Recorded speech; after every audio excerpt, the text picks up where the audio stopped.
আমি বিশ্বাস করি যে প্রত্যেক ব্যবসায়িক নিয়ম নীতির মধ্যে চলে। চলচ্চিত্র একটা সাংস্কৃতিক মনোভাবাপন্ন ব্যবসায়ী যারা, তারা এই ব্যবসা করে থাকে। চলচ্চিত্রের সাথে জড়িত যারা, তারা বেশিরভাগ লোকই কিন্তু আনফেয়ারনেস যে শব্দটা, এর থেকে দূরেই থাকে।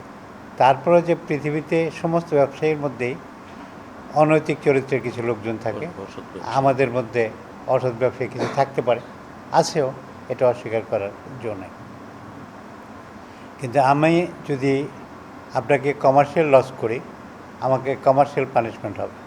কমার্শিয়াল পানিশমেন্ট হওয়ার ক্যাপাসিটি হলো, একটা সিনেমা হলের ক্যাপাসিটি যদি 4,000 টাকা থাকে, আমি ফুল ফ্লেজেডলি তার 4,000 টাকা পানিশমেন্ট করি, তার ডবল করি, 3 গুণ করি, 4 গুণ করি, ক্যাপাসিটি আমার আছে।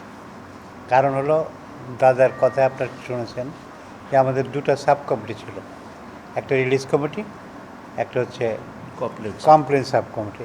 আমার সৌভাগ্যক্রমে আমি তদানীন্তন সময়ে বাংলাদেশ চলচ্চিত্র পরিবেশক সমিতির সাধারণ সম্পাদক ছিলাম, নির্বাচিত সাধারণ সম্পাদক, এবং সেই সময় আমি দুইও কমিটিতে জড়িত ছিলাম। ওই সময় অনেক সিনেমা হলকে আমরা জরিমানা করেছি, অনেক পরিবেশককে জরিমানা করেছি।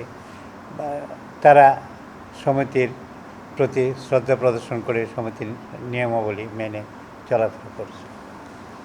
তো একটা সিনেমা হল, চলতি সিনেমা হলকে যখন বন্ধ করে দেওয়া হয়, এই সিনেমা হলের যে কত বড় ক্ষতি হতো, আমাদের দেশের মানুষ ভালো বলে আমি মনে করি।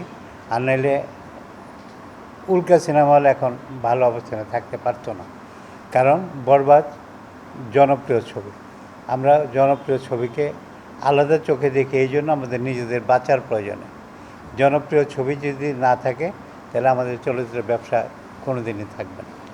এই বরবাদের আসার প্রশ্নে প্রি রিলিজ কিছু ছবির থাকে, সম্ভাবনা থাকে যে এই ছবিটা ভালো হতে পারে।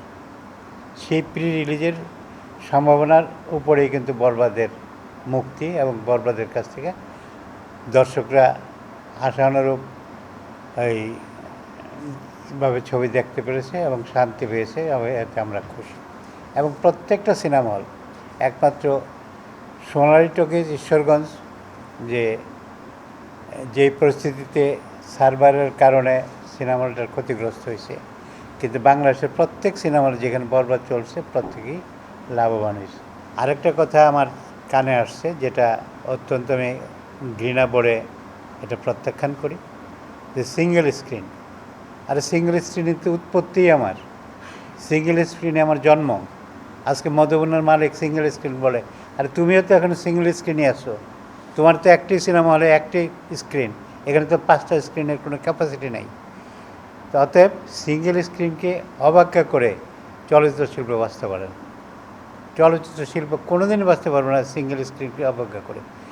পৃথিবীতেও যে সমস্ত জায়গায় সিনেপ্লেক্স তৈরি হয়েছে, অনেক ভালো ভালো, আমাদের দেশের যে অনেক উন্নত মানের সিনেপ্লেক্স তৈরি হয়েছে অনেক আগেই, কিন্তু সেখানেও কিন্তু সিঙ্গেল স্ক্রিনের প্রতি আলাদা কদর আছে। আমাদের এখানেও কিন্তু সিঙ্গেল স্ক্রিনের প্রতি আলাদা কদর আছে এবং থাকবে। আজকে মধ্যবিত্তের যে অবস্থান, সে মধ্যবিত্ত যদি ঠিক মতো এরা ব্যবসা বাণিজ্য করে, চলচ্চিত্রের যে মূল কাঠামোগত প্রক্রিয়া মধ্যবিত্তায়, সেই মধ্যবিত্তার প্রক্রিয়ার আপনি বসুন্ধরা সিনেপ্লেক্সে গিয়ে দেখেন, পাবেন না। মধ্যবিত্তার প্রক্রিয়া যেইভাবে সিনেমা হল চলে বা যা আছে, সেটা বাংলাদেশের কোনো স্ক্রিনে আপনি সেই প্রদর্শনী যে শান্তি, সেটা পাবেন না। অতএব সিঙ্গেল স্ক্রিনকে অবজ্ঞা না করে, আমার জন্মকে যদি অবজ্ঞা করি আমি, তাহলে আমার চলবে কী করে? এখানে আমি একটু একটা কথা বলি, যে উনি কিন্তু অবজ্ঞা করেননি, বা ব্যাপারটা এমন যে মাল্টিপ্লেক্স যেমন ওনার শেয়ারিং মানির ব্যাপারে ট্রান্সপারেন্ট, উনি সিঙ্গেল স্ক্রিন থেকে এই ট্রান্সপারেন্সিটা পাচ্ছেন না। সেই জায়গাতে এটার জন্য উনিই দেয়, যে আমি আপনার কথাটা মুখ থেকে বলি, উনিই দেয় এই জন্য, কারণ উনি তো সিঙ্গেল স্ক্রিনের নেতৃত্ব দিচ্ছে। এতদিন সিঙ্গেল স্ক্রিন ওনার বাবার করতে গিয়ে প্রতিষ্ঠিত, উনি এই সিঙ্গেল স্ক্রিনের সহসভাপতি ছিলেন। হ্যাঁ, রুবেল সাহেব এই সিঙ্গেল স্ক্রিনের সহসভাপতি ছিলেন, সিনেমা হল মালিক সমিতির সহসভাপতি ছিলেন। তো দায়িত্ব উনিও। অতএব আমি দায় স্বীকার করে নেই বলতে চাই যে সিঙ্গেল স্ক্রিনের যে সবই ভালো তা আমি বলবো না, সিনেপ্লেক্সেরও যে সবাই ভালো তা বলবো না। আমার জানা মতে, আমি তো এখনও একটু দায়িত্বে আছি, অনেক সিনেমা হলের অনেক কমপ্লেন অনেক রকমভাবে আমাদের কাছে আছে, অনেক কমপ্লেন।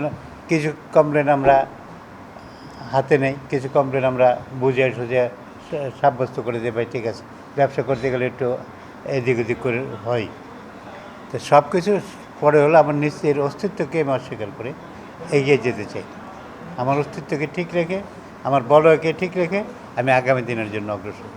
আমরা পরিবর্তনশীল মানুষ এবং পরিবর্তনশীল দুনিয়াতেই বসবাস করি।